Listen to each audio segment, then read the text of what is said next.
Good evening, students. Today our third class of chemistry, chapter number 1. हम इसमें first class में हमने discuss कर चुके हैं कि किस तरह से basic of chemistry, valency chart, और सेकंड क्लास में हम बैलेंसिंग कर चुके हैं. फर्स्ट क्लास में आपने फार्मूला मेकिंग देखा था कि किस तरह से फार्मूला बनाएंगे, और सेकंड क्लास में आपने पिछले कल क्या देखा कि भाई किस तरह से आप बैलेंस करोगे. एक तो आपका ऑर्डिनरी जो मेथड था जिसमें मेटल, नॉन मेटल, ऑक्सीजन और हाइड्रोजन, एक मैथमेटिकली मेथड था आपका कि भाई मैथमेटिकली जो मेथड से आप किस तरह से बैलेंस करते हो. आज आप जो इसमें चैप्टर में है आज डिस्कस करेंगे टाइप्स ऑफ रिएक्शंस. तो टाइप्स ऑफ रिएक्शन में आपके सिलेबस में जो रिएक्शंस है वो कौन कौन सी रिएक्शन है, वो है आपके पास combination reaction, decomposition reaction and displacement reaction and double displacement reaction. ठीक है ना. ये रिएक्शंस बहुत इंपॉर्टेंट है और रिएक्शंस को आप तभी बना पाओगे या लिख पाओगे अगर आपको वैलेंसी चार्ट या वैलेंसी अच्छे से लर्न होगी. तो आप पहले ये जो टाइप्स ऑफ रिएक्शन है आपकी, तो फर्स्ट जो है वो है आपके पास कॉम्बिनेशन रिएक्शन. तो इसके कॉम्बिनेशन से combination reaction. What do you mean by the combination reaction?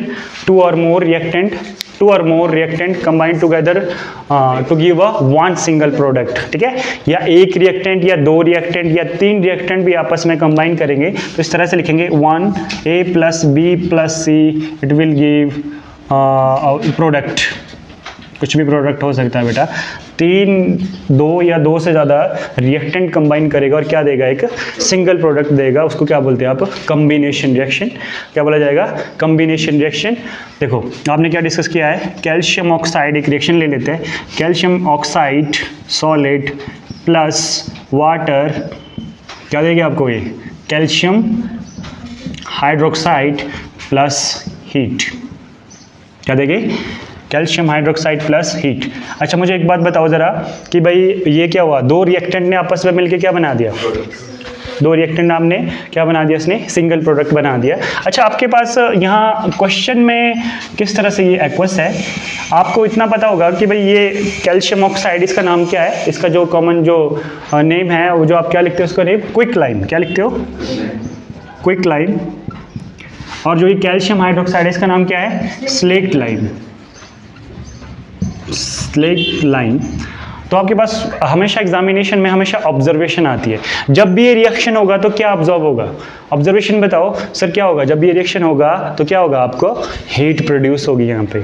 तो यहाँ से ये एक चीज़ ये पता लगा कि जिस रिएक्शन से, तो ये जो रिएक्शन हमने as example of combination reaction लिखा है वो उससे आप क्या लिखोगे बेटा, ये एक तो ये सर क्या है, ये रिएक्शन है कॉम्बिनेशन रिएक्शन का एग्जाम्पल है. दूसरी बात, इससे हीट निकल रही है और जिस रिएक्शन से जहाँ हीट निकलती है उसको केमिस्ट्री में हम कौन सी रिएक्शन बोलते हैं, एक्सोथर्मिक रिएक्शंस. क्या बोला जाता है, एक्सोथर्मिक रिएक्शन है. तो ये एक्सोथर्मिक रिएक्शन का भी एक एग्जांपल है.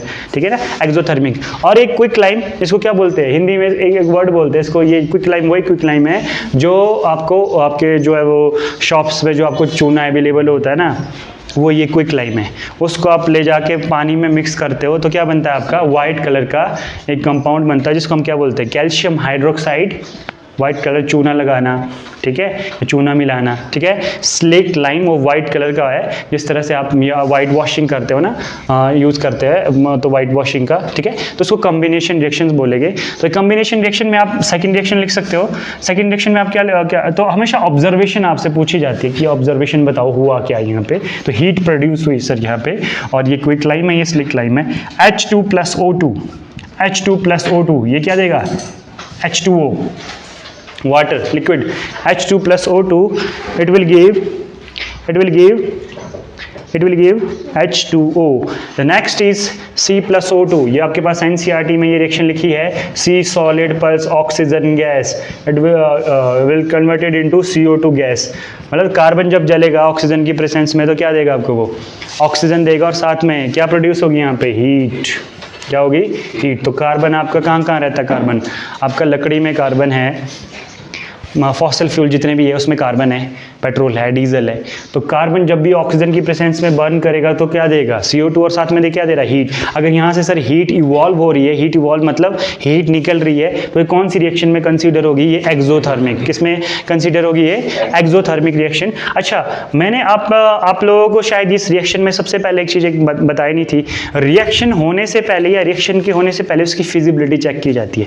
और फिजिबिलिटी में क्या होता है बेटा, फिजिबिलिटी में क्या होता है कि सारे रिएक्शन नहीं होते कि भाई आपके रिएक्शन जो है वो जब प्रोडक्ट रिएक्टेंट जो है वो प्रोडक्ट में कन्वर्ट हो जाए। कुछ रिएक्टेंट ऐसे भी होता है जिनको क्या करा जाता है, जो फिजिबिलिटी चेक करना क्या हुआ केमिस्ट्री में, फिजिबिलिटी क्या होता है भाई, कहाँ पे सनलाइट की ज़रूरत है, कहाँ पे हीट की ज़रूरत है, कहाँ पे किसकी ज़रूरत है, इलेक्ट्रिसिटी की ज़रूरत है, और कहाँ पे किसकी ज़रूरत है, कैटलिस्ट की ज़रूरत है। कि भाई कहाँ ये सारी चीज़ें, जहाँ फिजिबिलिटी का मतलब है कि भी रिएक्शन अगर हो भी सकती है कि हो ही नहीं सकती है, उसको सॉरी फिजिबिलिटी में कंसीडर किया जाता है बेटा। तो ठीक है, यहाँ पे हीट इवॉल्व हो रही है, जैसे यहाँ पे सल्फर ऑक्सीजन के साथ मिलेगा, ये सल्फर डाइऑक्साइड बनाएगा। ठीक है, क्या बनाएगा, सल्फर डाइऑक्साइड। सल्फर डाइऑक्साइड के बारे में आप पता है आपको, यही सल्फर डाइऑक्साइड किस में मिलता है, SO2 और NO2 आपको कहाँ मिलते हैं बेटा, ये फॉसिल फ्यूल जब बर्न होता है आपके पेट्रोल डीजल, वहाँ से ये जो है वो फॉसिल फ्यूल में प्रेजेंट होते हैं। तो वहाँ से क्या मिल जाते हैं, या तो वाटर के सोर्स में मिल जाएंगे, या तो कहाँ मिल जाएंगे, कहाँ पे, क्लाउड्स में चले जाते हैं बेटा। देखो वाटर वेपर्स में चले, वाटर के सोर्सेज में चले जाएंगे तो क्या ऊपर हो गए, इवेपोरेट होकर कहाँ चले जाएंगे, ऊपर हो जाएगी और क्लाउड्स में मिक्स हो जाएंगे। और जब वो बारिश होगी ना नीचे, तो SO2 का में कन्वर्ट हो जाएगा H2SO4 सल्फ्यूरिक एसिड में, या NO2 हो जाता है नाइट्रिक एसिड में। तो उसी को क्या बोलते हैं आप, acid rain.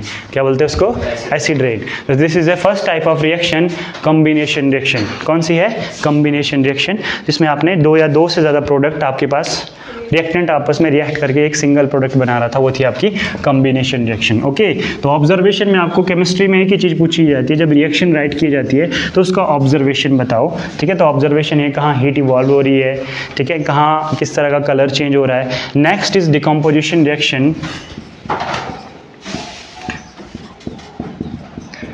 Decomposition reaction, decompose होना, डिकम्पोज इसे वर्ड से पता लग रहा है कि एक रिएक्टेंट क्या होगा, दो या दो से ज़्यादा प्रोडक्ट में क्या हो जाएगा, डिकम्पोज हो जाएगा, डिकम्पोजिशन रिएक्शन होगा। तो इसमें आपको बहुत सारे एग्जांपल हमने डिस्कस किए हैं, करने हैं। तो वो कौन से है, जैसे कैल्शियम कार्बोनेट CaCO3, इसका क्या नाम होता है बेटा, कॉमन नेम बताओ कैल्शियम कार्बोनेट का, लाइमस्टोन। लाइमस्टोन, आपको एक चीज़, लाइमस्टोन को जब आप हीट करोगे तो क्या देगा वो, CaO प्लस CO2, ये सॉलिड और ये क्या, gas, CaO plus CO2, CaO plus CO2। तो एक कैल्शियम कार्बोनेट है, तो इसमें क्या हो रहा है, इसमें कॉम्बिनेशन रिएक्शन में एक से ज़्यादा रिएक्टेंट कंबाइन कर रहे थे, या दो से ज़्यादा, तीन भी रिएक्टेंट कंबाइन करके क्या दे रहे थे, एक सिंगल प्रोडक्ट। बट अब डिकम्पोजिशन रिएक्शन में क्या हो रहा था, एक सिंगल रिएक्टेंट कंबाइन डिकम्पोज होकर क्या दे रहा है, दो या दो से ज़्यादा प्रोडक्ट दे रहा है वो। ठीक है, तो डिकम्पोजिशन। बट आपको एक चीज़ यहाँ देखनी है कि सर ये कैल्शियम कार्बोनेट तब तक प्रोडक्ट में नहीं चेंज होगा जब तक आप उसको क्या नहीं देंगे, हीट। अगर यहाँ हीट रिक्वायर्ड है, हीट यहाँ से इवॉल्व नहीं हो रही है, निकल नहीं रही है, एक्सेस हीट नहीं है यहाँ पे, तो यहाँ पे हीट, जब तक आप हीट ना दो रिएक्टेंट पे, प्रोडक्ट बनेगा नहीं बनेगा। मतलब इस तरह की रिएक्शन को आप केमिस्ट्री में क्या बोलते हैं, एंडोथर्मिक टाइप ऑफ रिएक्शन बोलते हैं, जहाँ पे हीट देनी पड़े। हीट दूंगा तभी जाके कैल्शियम कार्बोनेट किस में चेंज होगा, ये रिएक्टेंट किस में जाके चेंज होगा, प्रोडक्ट में जाके चेंज होगा। अच्छा, मुझे एक बात बताओ, थोड़ी देर पहले आपने रिएक्शन लिखी थी, कौन सी रिएक्शन लिखी थी, तो रिएक्शन इज कौन सी लिखी थी आपने, कॉम्बिनेशन रिएक्शन में एक रिएक्शन लिखी थी ना आपने, कौन सी, उसको देखो क्या लिखा था, Ca, quick lime plus, quick lime को मैंने वाटर के साथ मिक्स किया तो क्या दिया उसने, कैल्शियम हाइड्रोक्साइड, उसको स्लेक्ट लाइम दिया उसने। बट आप ये देखो ना, ये क्विक लाइम आया कहाँ से, ये चूना मिला कहाँ से आपको, ये मिलता है कहाँ से, जब लाइमस्टोन को हीट करेंगे तो क्या में कन्वर्ट हो जाएगा वो, क्विक लाइम में, है ना। तो आपको ये बताओ कि भाई जितने भी आपके पास ये जो पैकेट में चूना आ रहा है वो कहाँ से मिल रहा होगा, कैल्शियम कार्बोनेट। कैल्शियम कार्बोनेट को हीट किया जा रहा है और क्या बन रहा है वहाँ से, क्विक लाइम बन रहा है। लाइमस्टोन को हीट करके क्या बनाया रहा है, क्विक लाइम बना रहा है।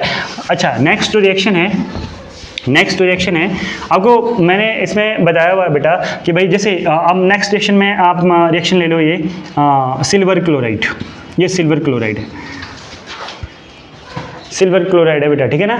अच्छा, इसमें बैलेंस जरूर कर देना, जितनी भी रिएक्शन लिखोगे उसको बैलेंस जरूर कर देना, विदाउट बैलेंस नहीं चलेगा भाई। सिल्वर क्लोराइड, आपको पता है इसमें प्रोडक्ट क्या बनता है, silver plus Cl2। Why Cl2?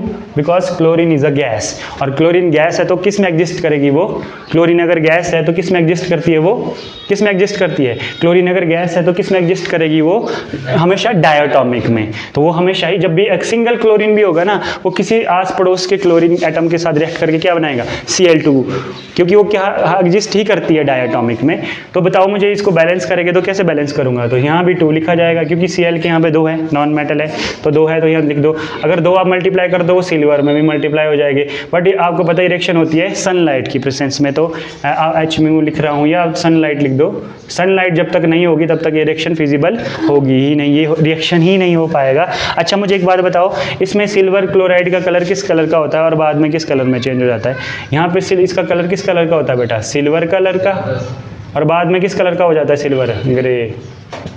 पहले होता है सिल्वर कलर का, बाद में जब अलग अलग हो जाते हैं तो किस कलर में चेंज हो जाता है, ग्रे कलर का। ये किस में कंसीडर होता है, ये ऑब्जर्वेशन में कंसीडर होते हैं। ये सारी चीज़ें किस में कंसीडर होती है, ऑब्जर्वेशन में कंसीडर होती है। तो नेक्स्ट जो रिएक्शन है, नेक्स्ट रिएक्शन लिखेंगे, इसमें कौन सी रिएक्शन लिखी, ये फर्स्ट लिखी डिकम्पोजिशन टाइप ऑफ रिएक्शन में, ये सेकेंड लिखी, ये थर्ड है, बैलेंस कर देना। लेड नाइट्रेट, ये लेड नाइट्रेट है आपका, जब भी लेड नाइट्रेट को हीट करेंगे ये डिकम्पोज हो जाएगा, किस में हो जाएगा, लेड ऑक्साइड में, किस में हो जाएगा, लेड ऑक्साइड में, NO2, और क्या बचता है यहाँ से, NO2 plus O2, NO2 plus O2।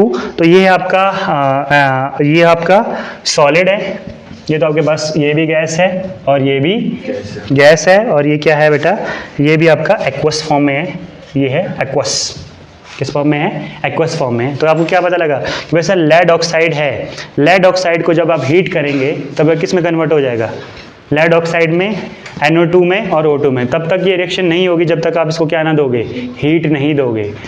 किसमें क्या नहीं दोगे, हीट में। तब क्या बोलते हैं बेटा आप, जिसमें हीट देते हो तो क्या बोलते हैं उनको, थर्मोलिसिस टाइप ऑफ रिएक्शन बोलते हैं इसको, ठीक है ना, जहाँ पे हीट दी रही है। अच्छा तो ऑब्जर्वेशन बताओ, यहाँ पे ऑब्जर्वेशन क्या होगी, यहाँ पे ऑब्जर्वेशन बताओ मुझे, ऑब्जर्वेशन क्या होगी यहाँ पे, क्या ऑब्जर्व करोगे आप, यहाँ पे क्या ऑब्जर्व करोगे, पहले बैलेंस कर दो यार, बैलेंस कर दो इसको बैलेंस करोगे तो आपको पता होना चाहिए कि भाई बैलेंस यहाँ पे मेटल है तो लेड ये क्या है, ये क्या है, ठीक है, बैलेंस हो गया। उसके बाद क्या हो गया, अच्छा नॉन मेटल में नाइट्रोजन है, नाइट्रोजन के यहाँ की 2 है और यहाँ कितने, 1 ही है, तो यहाँ पे क्या लगा दो, 2 लगा दो, ठीक है, हो गया 2। उसके बाद नेक्स्ट कौन सा हो गया, मेटल हो गई। ऑक्सीजन पे यहाँ कितने, 3 अंदर थे, 2 बाहर है, 3 2 6, यहाँ पे 6 है और यहाँ कितने, 2 2 4 और 6 और 1 क्या हो जाएगा, 7 हो जाएगा, ठीक है। यहाँ इसको बैलेंस कर दो, ये भी 2 हो जाएगा, लो अपने आप ही बैलेंस हो गया, ठीक है। सॉरी बैलेंस करोगे तो यहाँ गड़बड़ हो जाएगा, 4NO2, इसको बैलेंस करोगे। अच्छा ऑब्जर्वेशन में क्या देखोगे, सर यहाँ पे कौन एक गैस इवॉल्व होगी, यहाँ पे मतलब जो NO2 है ये गैस निकलेगी, कौन सी गैस निकलेगी, टेस्ट ट्यूब में कौन सी गैस निकलेगी बेटा, अरे जब भी ये रिएक्शन अकर होगी टेस्ट ट्यूब में तो पता कैसे लगेगा कि ये रिएक्शन होगी, ऑब्जर्वेशन क्या हो इस रिएक्शन की, यहाँ पे एक नहीं बेटा, यहाँ पे NO2 गैस निकलेगी और कौन से वेपर के साथ, रेडिश ब्राउन कलर के वेपर निकलेंगे। किसके वेपर हो गए हो, पता लग जाएगा आपको, किसके वेपर निकले रेडिश ब्राउन कलर में, नाइट्रोजन डाइऑक्साइड के, किसके, नाइट्रोजन। जब ये रिएक्शन अकर होती है बेटा तो वहाँ वेपर निकलते हैं। ऑब्जर्वेशन केमिस्ट्री में बहुत ज़रूरी है। यहाँ आपने क्या ऑब्जर्व किया था बेटा, सर यहाँ पे क्या हो रहा था आपका, क्विक लाइम बना, तो क्विक लाइम बना बेटा व्हाइट कलर का। यहाँ सिल्वर क्लोराइड में क्या ऑब्जर्व किया आपने, सर ये यहाँ पे सिल्वर क्लोराइड का कलर था सिल्वर, जब सिल्वर और क्लोराइड ने अलग अलग हुई तो वहाँ पे सिल्वर का कलर क्या हो गया, ग्रे, क्या हो जाएगा, तो ग्रे का मतलब सिल्वर अलग हो गया, क्लोरीन तो गैस है वैसे भी, ठीक है, ये सॉलिड होगा, ये गैस हो जाएगी, ठीक है। नेक्स्ट इसमें बहुत इंपॉर्टेंट रिएक्शन लिखी जाती है, वो है सिल्वर ब्रोमाइड की, AgBr। ये रिएक्शन भी तब तक नहीं होगी जब तक आप इसमें क्या ना दो, सनलाइट ना दो। इससे सिल्वर अलग और ब्रोमीन गैस है तो हमेशा डायटोमिक में एग्जिस्ट करेगी, मोनोटॉमिक में एग्जिस्ट तो नहीं करेगी बेटा। आपको पता है ये रिएक्शन किस में यूज़ होती है, ब्लैक एंड वाइट फोटोग्राफी में यूज़ होती है। ब्लैक एंड वाइट फोटोग्राफी में जो पहले यूज़ होती थी कि भाई जैसे कि भाई फ़ोटो लिया जाता था, फिर फ़ोटो को धोया जाता था, टाइम प्रोसेस कंज्यूमिंग काफ़ी ज़्यादा टाइम ले लेता था। तो ये सारी रिएक्शन है decomposition reaction.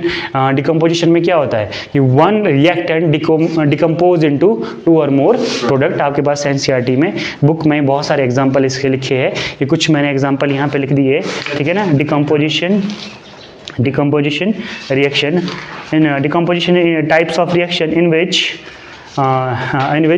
one reactant decompose into two or more product is called a decomposition reaction. The next type of reaction is displacement reaction. तो displacement reaction से ही नाम से पता लग रहा है कि ये displaced हो गया, एक की पोजीशन को कोई दूसरा ले लेगा, वो रिएक्शन आती है displacement reaction. Displacement reaction. Reactions को जब भी रिएक्शन को लिखोगे, अगर रिएक्शन बनानी नहीं आती है तो हम कोई बात नहीं, एक एक्स्ट्रा क्लास ले लेंगे रिएक्शन किस तरह से बनेगी, बट ये बहुत ज़रूरी है. Displacement reaction. डिस्प्लेसमेंट रिएक्शन का मतलब है कि जैसे मैंने रिएक्शन करा A प्लस, मैं लिख दूँ displacement reaction. Displacement reaction. Displacement reaction में जैसे A प्लस बी सी लिखा मैंने यहाँ पे, ये A ने क्या कर दिया, C को अपने साथ ले लिया और B को वहाँ से क्या कर दिया, रिप्लेस कर दिया. तो यहाँ डिस्प्लेसमेंट की डेफिनेशन क्या पढ़ते हो डिस्प्लेसमेंट में? The types of reaction in which high reactivity metal displace the low reactivity metal from their salt solution. और हाई रिएक्टिविटी, जो हाई रिएक्टिव होता है ना, देखो इसका कॉमन एग्जांपल, फर्स्ट एग्जांपल आपके जो एनसीईआरटी में दिया है वो है कॉपर सल्फेट. और कॉपर सल्फेट आपको पता है किस तरह से बना होगा, कॉपर की पावर है 2 पॉजिटिव और सल्फेट की पावर है 2 नेगेटिव. क्रॉस करेंगे जब पावर को तो 2 पॉजिटिव और 2 नेगेटिव एक दूसरे को बैलेंस करेगा तो बन जाएगा CuSO4. कॉपर सल्फेट के सोल्यूशन में आप आयरन की नेल डाल दो. ठीक है, क्या किया, कॉपर सल्फेट लिया, कॉपर सल्फेट का एक्वस फॉर्म, ये सॉलिड फॉर्म. आपने क्या किया, कॉपर सल्फेट का सोल्यूशन लिया, कॉपर सल्फेट सॉल्ट में अवेलेबल होगा, उसको बीकर में ले लो और क्या कर दो, उसमें पानी डाल दो. उसके बाद क्या डाल दो, उसमें आयरन की नेल डाल दो एक. ठीक है ना. कुछ टाइम बाद आप क्या देखोगे कि भाई ये जो ब्लू कलर है कॉपर सल्फेट का, वो थोड़ी देर बाद फेड हो जाएगा और कौन सा आ जाएगा, ग्रीन कलर का सोल्यूशन आ जाएगा. मतलब ब्लू कलर का सोल्यूशन किस में चेंज हो जाएगा, ग्रीन कलर में. आपको पता है कि भाई थोड़ी देर में क्या, अब रिएक्टिविटी सीरीज के बारे में आपने पढ़ा हुआ है, केदारनाथ के कच्चे महंगे आलू जरा फीके पड़े हैं, तो इसी से हाई कोर्ट है आपका. ठीक है, हाई कोर्ट है आपका, यह है केदारनाथ के कच्चे. इसी ऐसे याद ना रखो तो केदारनाथ का माली आलू ज़रा फीके पकाता है. तो यहाँ पे बाकी इसको फिर से आगे नहीं आप याद रखोगे. ये decreasing order of their reactivity series है. ठीक है ना, डिक्रीजिंग ऑर्डर है, तो नीचे नीचे को जाओगे तो रिएक्टिविटी डिक्रीज होती जाएगी. तो यहाँ देखो कॉपर और जिंक, आयरन में से कौन ज़्यादा है, सर आयरन यहाँ है, कॉपर यहाँ है, तो रिएक्टिव कौन है ज़्यादा, आयरन है. आयरन रिएक्ट है तो क्या करेगा, उसकी रिएक्टिविटी ज़्यादा है तो उसको क्या कर देगा, डिस्प्लेस कर देगा. तो आपके पास जो ब्लू कलर का जो सोल्यूशन था, देखो अब क्या कर देगा, इस कॉपर के पास सल्फेट है, थोड़ी देर बाद वो सल्फेट कहाँ चले जाएगा, आयरन के पास, कॉपर क्या हो जाएगा अलग. तो ऑब्जर्वेशन जो भी ऑब्जर्व किया आपने, क्या ऑब्जर्व किया सर, हमने क्या देखा कि भाई जो ब्लू कलर का सोल्यूशन था वो ग्रीन कलर में हो गया चेंज. तो ग्रीन कलर का मतलब है कॉपर सल्फेट का सल्फेट अब कहाँ चले गया, सोल्यूशन क्या बन गया, आयरन सल्फेट का, और किस में कन्वर्ट हो गया, ग्रीन कलर में. और जितना भी कॉपर था वो कहाँ इकट्ठा हो जाएगा, आयरन की नेल पे इकट्ठा हो जाएगा. हुआ क्या, आपने बीकर लिया, बीकर में कॉपर सल्फेट का सोल्यूशन डाला और उसमें अंदर क्या डाल दी, आयरन डाल दिया आपने, आयरन नेल डाल दी. वो आयरन नेल के साथ कॉपर सल्फेट रिएक्शन करेगा तो क्या होगा, iron is a more reactive than copper. तो क्या होगा, आयरन अगर मोर रिएक्टिव है कॉपर से तो क्या करेगा बेटा, वो तो क्या करेगा, आयरन क्या करेगा, सल्फेट ले जाएगा अपने पास. देखो ना, इस तरह से ब्रेक कर जाएगा वो, कॉपर जो है वो वापस 2 पॉजिटिव में टूट जाएगा और सल्फेट अगेन. और आपको पता है आयरन की 2 फॉर्म होती है बेटा, एक 2 पॉजिटिव और एक 3 पॉजिटिव. जब भी सल्फेट के साथ रिएक्शन करनी हो तो आयरन की 2 पॉजिटिव वाली फॉर्म आती है, और अगर उसको ऑक्सीजन और वाटर के साथ रिएक्शन करना हो तो 3 पॉजिटिव, जिसको हम फेरिक बोलते हैं. ये 2 पॉजिटिव वाली को फेरस बोला जाता है. तो यहाँ से 2 ये सल्फेट इसके साथ रिएक्शन करेगा, ये बनाएगा और सारा का सारा आयरन का कॉपर का इकट्ठा हो जाएगा आयरन की नेल पे. ठीक है ना. नेक्स्ट है आपके पास, जैसे मैंने ले लिया zinc sulphate plus copper sulphate का सोल्यूशन. अब आपको बताओ जिंक यहाँ है, कॉपर यहाँ है, तो कौन ज़्यादा रिएक्टिव है, जिंक है. तो जिंक अपना उसका सल्फेट उससे लेके क्या कर देगा, कॉपर को अलग कर देगा. ठीक है ना. तो displace the high reactivity metal displace the low reactivity metal from their salt solution. Salt solution कौन सा था, कॉपर सल्फेट का. जिंक ने उसके कॉपर सल्फेट से उसको हटा के, तो आप कुछ भी इसमें लिख सकते हो. जैसे आप जिंक का रिएक्शन किसके साथ करा सकते हो, HCl के साथ, डाइल्यूट HCl के साथ रिएक्शन करा रहे हो, तो सर यहाँ पे क्या होगा, कैसे होगा, यहाँ पे कौन है, जिंक और हाइड्रोजन में से कौन ज़्यादा हुआ है, जिंक और हाइड्रोजन में से कौन ज़्यादा रिएक्टिव है बेटा? जिंक है। तो रिएक्शन क्या बनेगा बेटा? जिंक क्लोराइड प्लस हाइड्रोजन क्या हो जाएगा? गैस वहाँ से निकल जाएगी। देखो तो जिंक ने क्या कर दिया? रिप्लेस कर दिया। क्लोरीन अभी हाइड्रोजन के पास था, अब किसके पास चले गया? जिंक के पास। क्यों? क्योंकि जिंक ज़्यादा क्या है? रिएक्टिव है एज कंपेयर टू किसी हाइड्रोजन से। तो ये चीज़ आपको, this is called displacement reaction, इसको डिस्प्लेसमेंट रिएक्शन बोलते हैं। तो नेक्स्ट है आपका double displacement reaction. Double displacement reaction, अब ये डबल डिस्प्लेसमेंट रिएक्शन आपका क्या है बेटा? डिस्प्लेस तो हो गए पर डबल डिस्प्लेस हो गए। देखो एक बात रिएक्शन में मैंने आपको बताया था, जब भी रिएक्टेंट प्रोडक्ट में चेंज होता है ना, कहीं कहीं हीट बाहर निकल रही है, इवॉल्व हो रही है, उस रिएक्शन को बोलते हैं हम केमिस्ट्री में क्या? Exothermic reaction. और कहाँ कहाँ हीट देनी पड़ रही है, उस रिएक्शन को क्या बोलते हैं आप? Endothermic type of reaction. अब मुझे एक बात बताओ, हीट की जरूरत क्यों पड़ रही है? हीट देनी क्यों? आपने क्या पढ़ा डिकम्पोजिशन टाइप ऑफ रिएक्शन में? जब तक हीट नहीं मिल रही थी रिएक्टेंट को, वो प्रोडक्ट में चेंज ही नहीं हो रहा था। हो रहा था चेंज? क्या नहीं हो रहा था। और कॉम्बिनेशन टाइप ऑफ रिएक्शन में क्या हो रहा था? हीट निकल रही थी। होता क्या है, जब भी रिएक्टेंट प्रोडक्ट में चेंज होता है तो उसको क्या करना पड़ता है? पुराने बॉन्ड तोड़ने हैं और नए बॉन्ड बनाने हैं। पुराने बॉन्ड तोड़ने पड़ेंगे, नए बॉन्ड बनाने पड़ेंगे। तो उन पुराने बॉन्ड को तोड़ने के लिए हमेशा किसकी जरूरत होती है? एनर्जी की जरूरत होती है। तो कॉम्बिनेशन टाइप ऑफ रिएक्शन में इतनी एनर्जी होती है कि वो पुराने बॉन्ड तो तोड़ ही तोड़ देती है, साथ में नए भी बनाती है और साथ में हीट बाहर भी निकलती है। तो इसका मतलब जितनी भी कॉम्बिनेशन रिएक्शन, जैसे कार्बन प्लस, देखो ना, कार्बन प्लस O2, जैसे आपका C प्लस O2 क्या दे रहा है? CO2। अभी पुराने बॉन्ड क्या हुए सर? कार्बन तो सिंगल है, पर ऑक्सीजन और ऑक्सीजन के बीच कौन सा बॉन्ड होता है? Double bond. अगर आप CO2 की बात करें तो C डबल बॉन्ड O और C डबल बॉन्ड O। तो पुराने बॉन्ड तोड़ के अब क्या बनाने कार्बन के साथ? उसने नए बॉन्ड। तो पुराने बॉन्ड तोड़ने के लिए भी एनर्जी चाहिए और नए बॉन्ड तोड़ने के लिए भी, बनाने के लिए भी एनर्जी चाहिए बेटा। तो ये कार्बन आपको पता है जब भी जलेगा तो उसमें बहुत ज़्यादा हीट निकलती है। ये पुराने वाले बॉन्ड भी ब्रेक कर देता है और नए वाले बॉन्ड भी फॉर्म कर लेता है, उसके बाद भी एनर्जी निकलती है। आपको पता है जब C प्लस O2, जब CO2 बनता है तो वहाँ से कितनी एनर्जी निकलती है बाहर? कितनी निकलती है energy? Delta H is equal to -393.5 kilo joule. ये एनर्जी निकलती है बॉन्ड वूंड तोड़ के भी। तो अब यहाँ देखो डबल डिस्प्लेसमेंट में यहाँ पे क्या होता है? डबल डिस्प्लेसमेंट में क्या होता है? Exchange of ion. हमेशा क्या लिखते हैं आप लोग? अब इसमें ये तो नहीं चलेगी रिएक्टिविटी सीरीज, इसमें क्या होता है? एक्सचेंज ऑफ आयन का होता है। ठीक है बेटा। अब ले लो आप कोई भी एग्जाम्पल ले लो, जैसे आप ले लोगे एग्जाम्पल ले लेंगे आप sodium sulphate plus barium chloride. Example ले लो sodium sulphate plus barium chloride, sodium sulphate plus barium chloride. देखो होगा क्या यहाँ पे? सोडियम सल्फेट बनाओ जरा, कैसे बनाओगे सोडियम सल्फेट? सर हमने पढ़ा है सोडियम के ऊपर 1 पॉजिटिव, सल्फेट के ऊपर 2 नेगेटिव। तो क्रॉस करेंगे पावर को तो Na के पास 2 आएगा, सल्फेट के पास 1 जाएगा। लिखने की जरूरत नहीं है, लिख दिया मैंने Na2SO4, Na2SO4 सोडियम सल्फेट। ठीक है बेटा। नेक्स्ट लिखिए बेरियम क्लोराइड। सर बेरियम के ऊपर है 2 पॉजिटिव और क्लोरीन के ऊपर 1 नेगेटिव, वैलेंसी चार्ट में डिस्कस है। पावर क्रॉस करेंगे तो BaCl2, तो ये हो जाएगा BaCl2।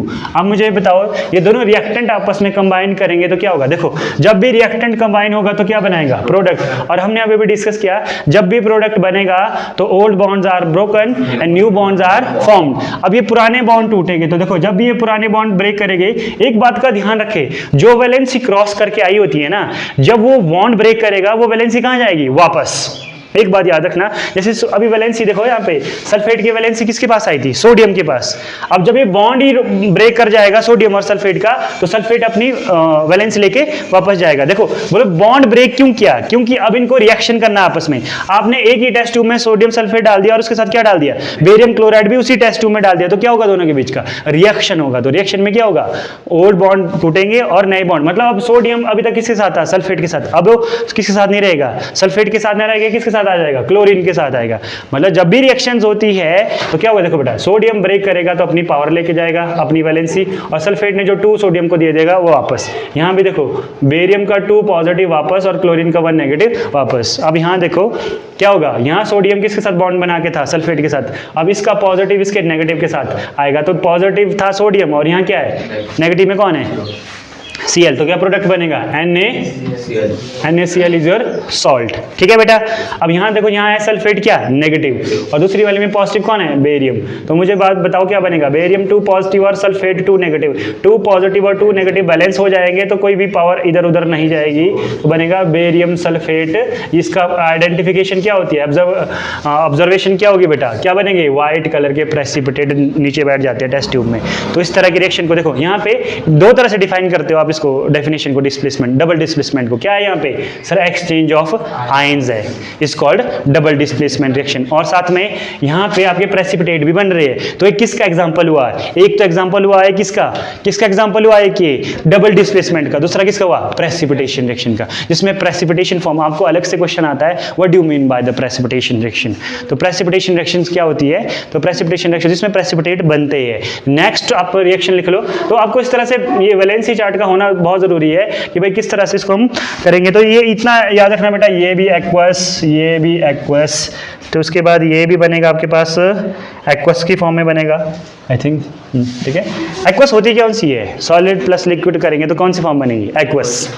एक्वस वो होती है जिसमें पानी थोड़ा कैसा होता है, ज़्यादा रहता है। सॉलिड तो सॉलिड है, लिक्विड लिक्विड है, एक्वस कौन सा हुआ।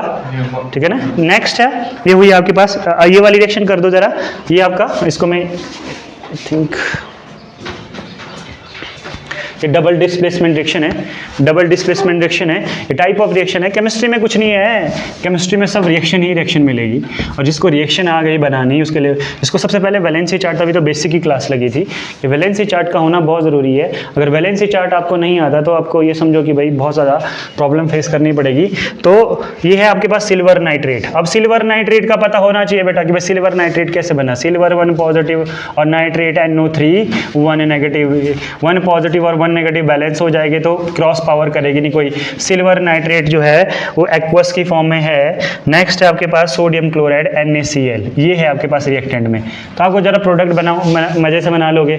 ये भी एक्वस की फॉर्म में है। सर सिल्वर नाइट्रेट, ऑब्वियस सी बात है, अगर सिल्वर नाइट्रेट के साथ एक ही टेस्ट ट्यूब में मैंने सोडियम क्लोराइड डाला तो क्या करेगा, रिएक्शन करेगा, पुराने बॉन्ड टूटेगी। बोलो सर हीट कहाँ से मिलेगी, आपको पता है सोडियम क्लोराइड का जब रिएक्शन, सोडियम क्लोराइड का जब रिएक्शन होता है इसके साथ तो हीट प्रोड्यूस होती है बेटा, ध्यान देना। तो बॉन्ड जैसे ब्रेक करेंगे तो सिल्वर अपना 1 पॉजिटिव लेके जाएगा, नाइट्रेट अपना 1 नेगेटिव लेके जाएगा, और सोडियम अपना 1 पॉजिटिव और क्लोरीन अपना 1 नेगेटिव। तो बताओ यहाँ से क्या हो रहा है, इसका पॉजिटिव इसके नेगेटिव के साथ, तो AgCl क्या बनेगा, सिल्वर क्लोराइड। ठीक है, सिल्वर क्लोराइड, और साथ में क्या बनेगा यहाँ से बेटा, सोडियम के साथ कौन आ रहा है, NaNO3, सोडियम नाइट्रेट। यहाँ पे सिल्वर क्लोराइड के प्रेसिपिटेट मिलेंगे बेटा आप लोगों को, किसके प्रेसिपिटेट मिलेंगे, सिल्वर क्लोराइड के व्हाइट तरह के प्रेसिपिटेट मिलेंगे। तो ये दोनों जो रिएक्शंस थी, एक तो ये डबल डिस्प्लेसमेंट में काउंट होती है, दूसरी किस में होती है, प्रेसिपिटेशन। तो अलग से क्वेश्चन पूछा जाता है, what do you mean by the precipitation reaction. This is all about your types of reaction.